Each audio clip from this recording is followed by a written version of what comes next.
അപ്പോൾ നമുക്ക് ഇന്നൊരു ചിക്കൻ കറി ഉണ്ടാക്കിയാലോ? അപ്പോൾ ഇന്ന് ഞാനും അമ്മയും ഒരുമിച്ചാണ് കേട്ടോ കുക്കിങ്. ഇതിൻ്റെ ഇടയിൽ കൂടെ ഞാൻ കുറേ വേലകളൊക്കെ കാണിക്കും, സ്വാഭാവികം. അത് കഴിഞ്ഞ് ചിക്കൻ നമ്മൾ മാരിനേറ്റ് ചെയ്യാൻ വെച്ച് കേട്ടോ. അത് കഴിഞ്ഞിട്ട് നമ്മുടെ ആയുധമായ ചോപ്പർ ഉണ്ടല്ലോ, അത് വെച്ച് നമ്മൾ ഉള്ളിയൊക്കെ സെറ്റാക്കി എടുത്തു. ക്യാമറ പറ്റില്ല, അതൊന്നും എനിക്ക് പണിയെടുക്കാൻ പറ്റത്തില്ലല്ലോ. അത് നൈസ് അമ്മയെ കൊണ്ട് പണിയെടുപ്പിച്ചുകൊണ്ടിരിക്കുന്നു. അത് കഴിഞ്ഞിട്ട് നമ്മൾ ഉള്ളിയൊക്കെ വഴറ്റാനായിട്ട് വെച്ച് അടുപ്പിൽ തന്നെയാണ് കൈസ് വെച്ചത്.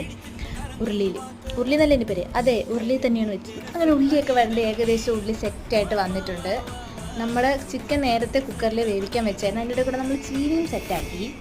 ഇതിൻ്റെ ഇടയ്ക്കൂടെ ഞാൻ പോയിട്ട് ഒരു സലാഡ്, ഒരു തട്ടിക്കൂട്ട് സലാഡ് ഉണ്ടാക്കി ഗൈസ്. പക്ഷേ ഉണ്ടാക്കിയിട്ട് പറയാനല്ല, നല്ല ടേസ്റ്റ് ഉണ്ടായിരുന്നു. അങ്ങനെ നമ്മൾ ചിക്കനൊക്കെ വെന്ത് സെറ്റായി, ചിക്കൻ കറിയായി. അതിൻ്റെ ഇടയിൽ കൂടെയാണ് ഗൈസ് നമ്മൾ ഇവിടെ നട്ടിരുന്ന പാവയ്ക്ക, അതിൻ്റെ മണ്ടയിൽ കൂടെ ഒരു ഓല വന്ന് വീണ് അത് നശിച്ചു പോയി, അത് കിളിക്കാതെ പോയി. അത് കണ്ടപ്പോൾ ഭയങ്കര വിഷമമായി.